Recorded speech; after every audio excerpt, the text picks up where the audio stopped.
સુરતમાં ખાડીપુરને રોકવા બનાવાયેલી કમિટી 5 દિવસમાં બદલાઈ ગઈ। હવે કમિટીમાં પોલીસ કમિશનર અનુપમસિંહ ગહેલોતની પણ એન્ટ્રી થઈ છે। અગાઉ 19 સભ્યો હતા, હવે કમિટીમાં 20 સભ્યો છે। કમિશનર શાલિની અગ્રવાલની અધ્યક્ષતામાં કામગીરી કરશે આ કમિટી। કમિશનર શાલિની અગ્રવાલ છેલ્લા 3 વર્ષથી આ જે ખાડીપુર આવી રહ્યું છે તેનાથી વાકેફ છે। કમિટી બની ત્યારે કલેક્ટર ડોક્ટર સૌરભ પારઘી કમિટીના અધ્યક્ષ હતા।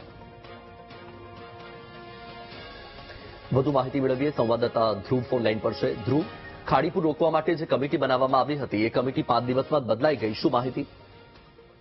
સાચી વાત છે। સુરતમાં જે રીતે છેલ્લા 6 વર્ષથી ખાડીપુર સતત આવી રહ્યું છે તેને લઈને આ વખતે જે છે તે હાઈ લેવલની બેઠક સુરતના સર્કિટ હાઉસ ખાતે પ્રદેશ અધ્યક્ષ અને જળશક્તિ મંત્રી સી આર પાટીલની અધ્યક્ષતામાં મળી હતી, જેમાં એક કમિટીની રચના કરવામાં આવી હતી, જેમાં 19 સભ્યની કમિટીની એટલે કે સમિતિની રચાઈ હતી। હવે આ સમિતિ જે છે તે 20 મેમ્બરની કરી દેવામાં આવી છે। તેમાં સુરત પોલીસ કમિશનરને પણ અનુપમસિંહ ગહેલોતને પણ એન્ટ્રી કરાઈ છે, તેને પણ સમાવેશ કરવામાં આવ્યો છે। તો સાથે સાથે આ જે આખી કમિટી હતી તે ના અધ્યક્ષ જે છે તે કલેક્ટર ડોક્ટર સૌરભ પારઘી રહ્યા હતા, પરંતુ હવે તેમાં પણ ફેરબદલ કરીને હવે મ્યુનિસિપલ કમિશનર શાલિની અગ્રવાલ જે છે તેમાં અધ્યક્ષ તરીકે રાખવામાં આવે છે। તેમની નિગરાણીમાં આખી આ ખાડીપુરની સમીક્ષા કરવામાં આવશે અને તેના પ્રશ્નનું સમાધાન લાવવાનો પ્રયત્ન કરાશે, કારણ કે છેલ્લા 3 વર્ષથી શાલિની અગ્રવાલ ખાડીપુરથી વાકેફ છે, તેની પરિસ્થિતિથી વાકેફ છે, જેને લઈને આ નિર્ણય કરાયો છે અને કમિટીમાં આ ફેરફાર કરાયો છે। એટલે કે કમિટી બની તેના 5 દિવસમાં જ